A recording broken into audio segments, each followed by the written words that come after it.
What's up, everyone? What's going on? It's Lugo back again with Fat to Fit day 102. And today we had a really good push day. This is my first push day of the week. I'm on week 18.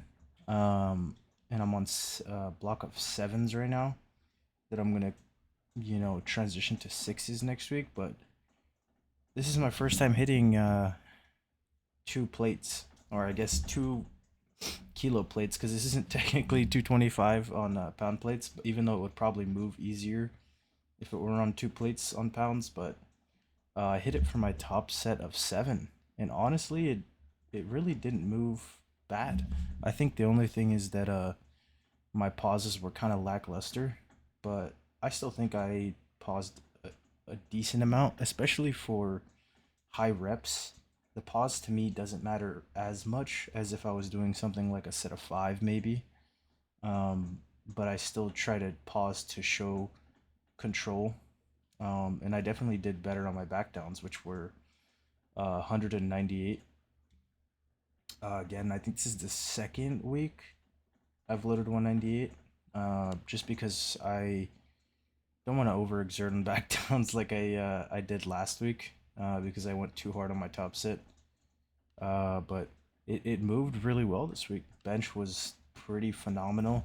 And to be honest, the whole session was, I felt really strong. And then I also got a pretty good pump. Like here, I did 85s, and I got a solid 8, you know, not counting the first rep. Because I think before I was counting the first rep, even though it's like a half. But I legit did 8 reps from the top to start. And honestly, I think I did 6 last week, not counting the first rep where I get them up. So +2 on my top set with a grinder is not bad, honestly. And my back downs were obviously kind of shot. I was gonna do 75, but I'm glad I did 70 because I think I only did 8 or 9 or something. I don't remember. I already lost count of this set. But it wasn't anything great. I think it was only, no, I think I maybe did 10. I think I did 10 and I lost count. I'm gonna have to rewatch this after because I thought I only got 8, but I think this is more than that. Um, I don't know how the fuck I lost count during the set, but we'll see. Reintroducing overhead press. Um, I think I was doing seated military in this slot.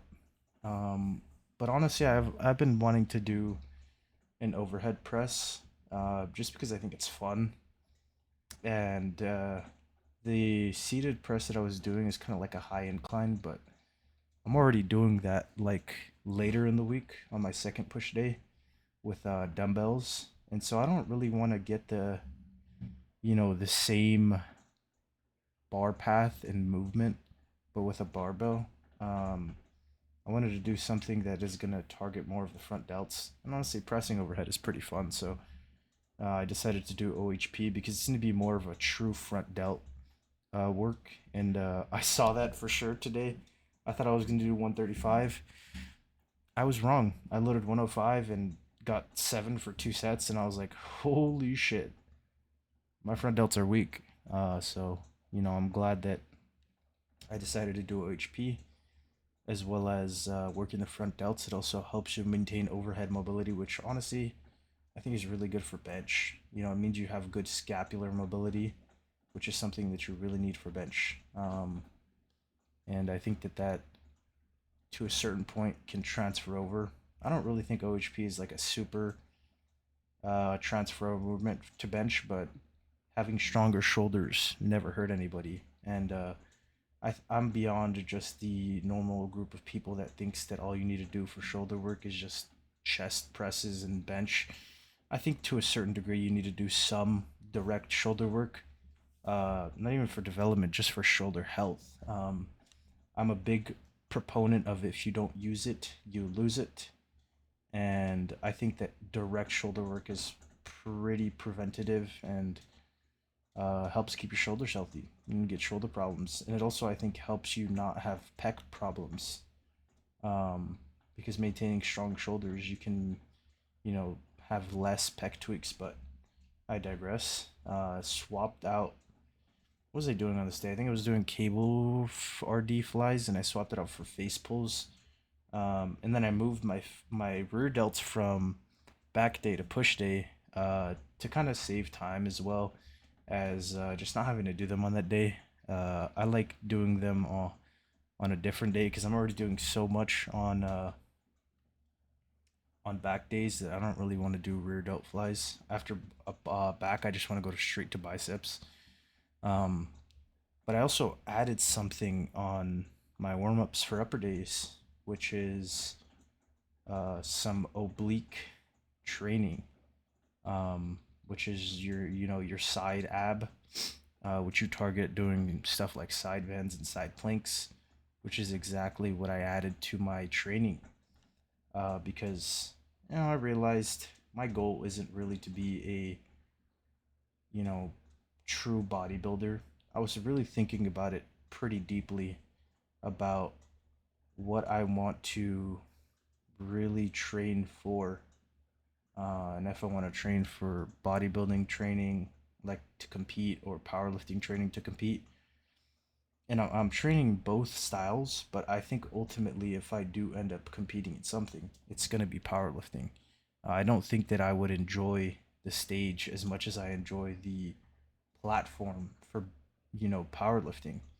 And I think that that's something important to realize and kind of shift my training a little bit, but still have the hypertrophy training. Um, I'm not saying that I'm going to compete anytime soon, but I think my love for powerlifting will always be there. And at some point, I'll end up wanting to do that. And so, doing something like oblique training is pretty heavily committing to that because, if anybody tells you about oblique training, it's that it makes your waist look wider, which it does. If you see anybody that trains obliques, they have a pretty blocky stomach and waist. But I realized for me, the thing that matters the most is performance and being a performance athlete over looking pretty on stage. That I obviously want to be someone that looks aesthetic, but I could still achieve that while training for performance and having a little bit of a wider waist. And ultimately, to me, that's the most important part of it is being performative. And I think that oblique training is pretty underrated for everyday life, for like trunk rotation and stuff and like carrying stuff. And I think you don't really notice it until you start doing it, to be honest. So, pretty heavily committing to that at this point, and really just focusing on driving performance up because that's what I care about, to be honest. Like, I also want to look good, but I really want to be strong, and that's what's always mattered to me the most. And really looking good is just with a body weight, to be honest, and training a certain way. But I'm pretty pushing forward this. Also, I got a belt for this dip machine, or just like a training belt in general, because I noticed I was driving up there and I was losing a lot of tension, um, because of the fact that I was having to engage my core a lot, and that really felt good. Really do enjoy doing dip machine. But here got a little pose down, had some carbs like at 10 p.m. the night before, fell asleep, woke up into the gym, and honestly, I don't think they were fully digested because I had like some rice pudding and some chips, which not my best idea to have chips the night before training or a few hours before training, but honestly, it still looked good. The full delt pump and the upper pump, honestly, looking pretty solid. I'm happy with where things are going along. I weighed in at 285 about a day ago, hoping to be 287 tomorrow again because I went back up to 289, because I don't really want to lose that fast. And I have until this Saturday to be 282, so I'll be able to get there. But I'm happy with how things are progressing. Really excited for where we're gonna go this month, and that's pretty much it for the video. If you guys enjoyed, consider leaving a like, comment, subscribe, and I'll see you tomorrow for day 103 and some back training. Thank you guys for watching. We'll just sit here and finish watching the rest of the posing footage.